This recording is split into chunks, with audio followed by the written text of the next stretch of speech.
syndicats de Tati, ils se sont battus contre, on va dire, la vente à la découpe, le sabordage de leur boîte. Ils n'ont pas tout obtenu, mais ils ont obtenu notamment un certain nombre de choses pour les salariés malheureusement qui vont perdre leurs emplois. Je vais te laisser la parole, tu vas en dire quelques mots. À toi, Nicole.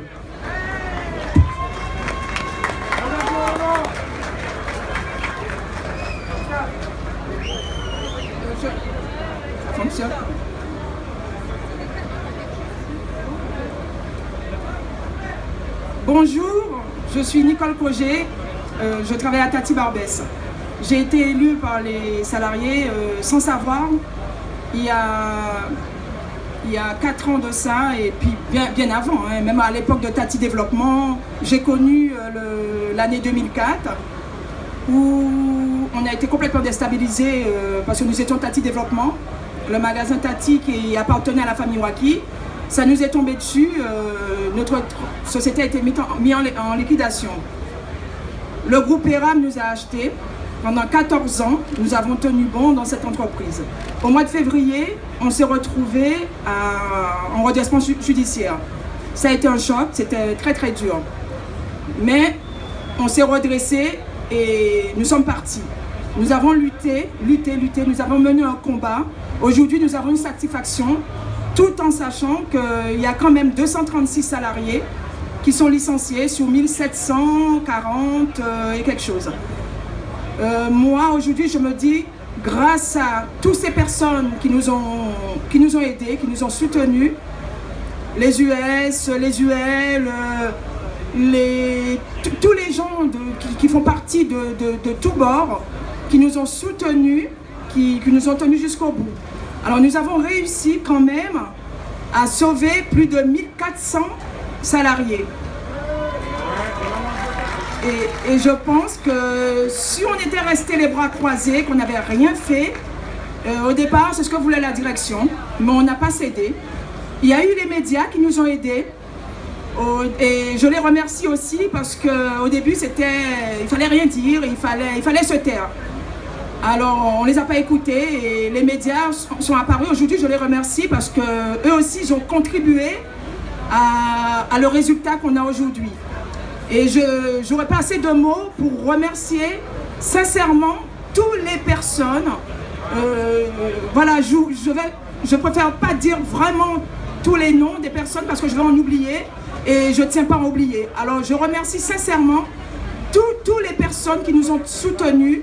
J'ai Céline à côté de moi et j'ai une grande émotion parce que sincèrement, voilà, moi je trouve que c'est formidable.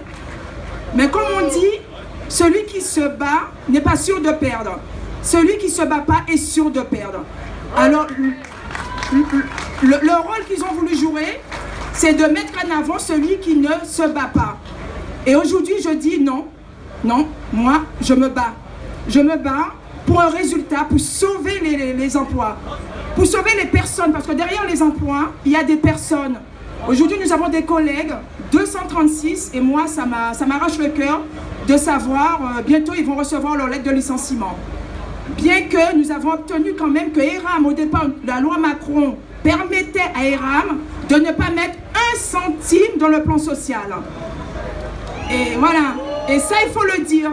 Il faut le dire que les lois Macron qui se sont installées et qui vont être installées nous barraient la route, nous démolissaient.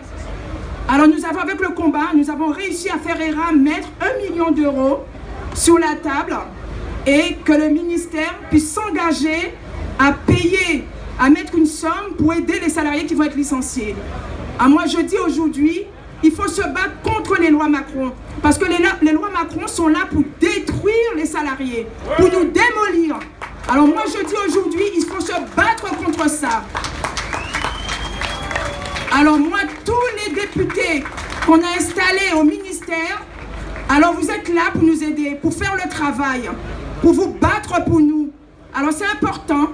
Alors toutes ces lois qui sont là pour nous faire du mal, alors nous serons devant eux pour leur faire barrage.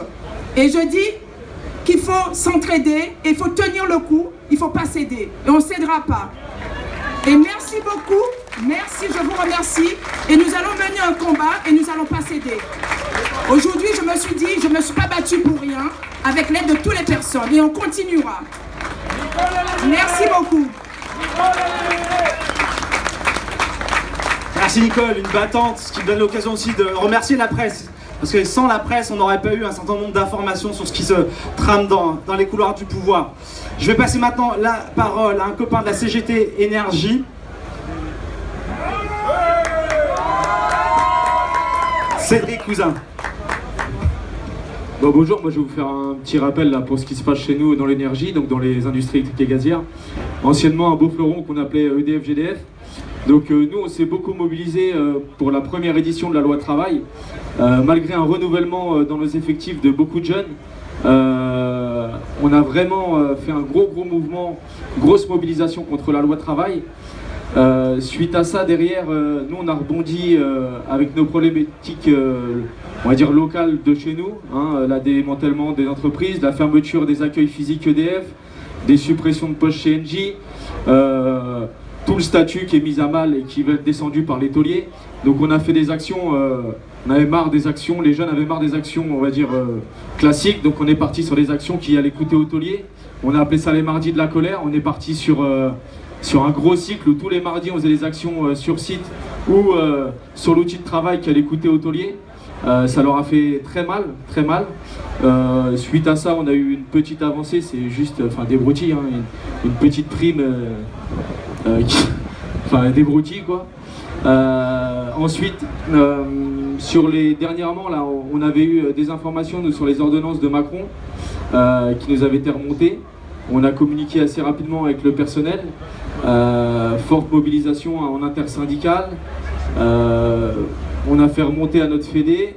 On était parti sur une action pour le 22 journée morte dans les entreprises qui prenait de l'ampleur auprès des salariés. Et fort de ça, on a eu un courrier du Premier ministre, donc en expliquant qu'il avait vu avec les organisations patronales de chez nous, comme quoi les ordonnances ne serviraient pas à démanteler le statut des industries électriques et gazières et qui ne s'appliqueraient pas à nous. Donc comme quoi tout est possible. Et quand on lutte ensemble, et tout est possible. Nous, en tout cas, on était là en Interpro, on restera là toujours en Interpro. Il y a beaucoup d'argent, des JEG qui sont présents là, et ça fait plaisir. Et c'est surtout que, franchement, avec un taulier, moi, de la faible expérience que j'ai, on négocie pas, on impose. Et c'est par la force. Nous, on a repris notre outil de travail, on a fait baisser les charges dans les centrales, sur les ouvriers, on a repris l'outil de travail en main. Il y a eu des grosses coupures de fait sur des grosses entreprises. Donc, comme quoi, tout est possible. Donc voilà, donc... en tout cas, nous on lâche rien et on est là et on lâchera rien. Merci Cédric.